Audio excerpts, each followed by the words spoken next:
চলতি বছরের আগস্ট মাসে দেশে বন্যার আশঙ্কা করছেন প্রধানমন্ত্রী শেখ হাসিনা।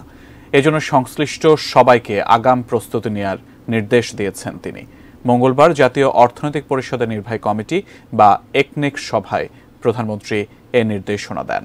বিস্তারিত জানাচ্ছেন সহকর্মী গোলাম কাদের রবু। বাড়ছে নদ নদীর পানি, বৃষ্টি ও পাহাড়ি ঢলে নতুন করে প্লাবিত হচ্ছে দেশের বিভিন্ন অঞ্চল। আবহাওয়াবিদরাও আরও বৃষ্টি এবং বন্যার পূর্বাভাসও দিচ্ছেন। সকালে প্রধানমন্ত্রী শেখ হাসিনার সভাপতিত্বে অনুষ্ঠিত হয় একনেক বৈঠক। সেখানেও আলোচনায় আসে টানা বৃষ্টির বিষয়টি।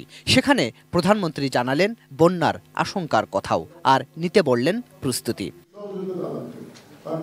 বৈঠক শেষে এসব বিষয় তুলে ধরলেন পরিকল্পনা সচিব। প্রধানমন্ত্রী এটি একদম ক্যাটাগরিক্যালি বলেছেন যে আগস্টে একটা বন্যা হওয়ার উনি আশঙ্কা ব্যক্ত করেছেন এবং সকলকে উনি এই বন্যাকে মোকাবেলার জন্য একটা প্রস্তুতি নেওয়ার জন্য আগাম নির্দেশনা দিয়েছেন আজকে সবাই।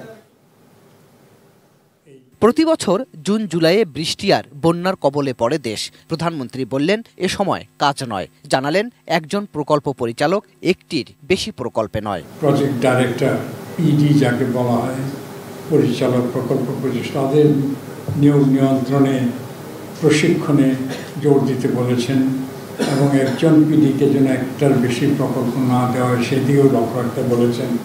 পরিকল্পনা মন্ত্রী জানালেন বৈঠকে প্রায় 5,500 কোটি টাকার 11টি প্রকল্প অনুমোদন হয়।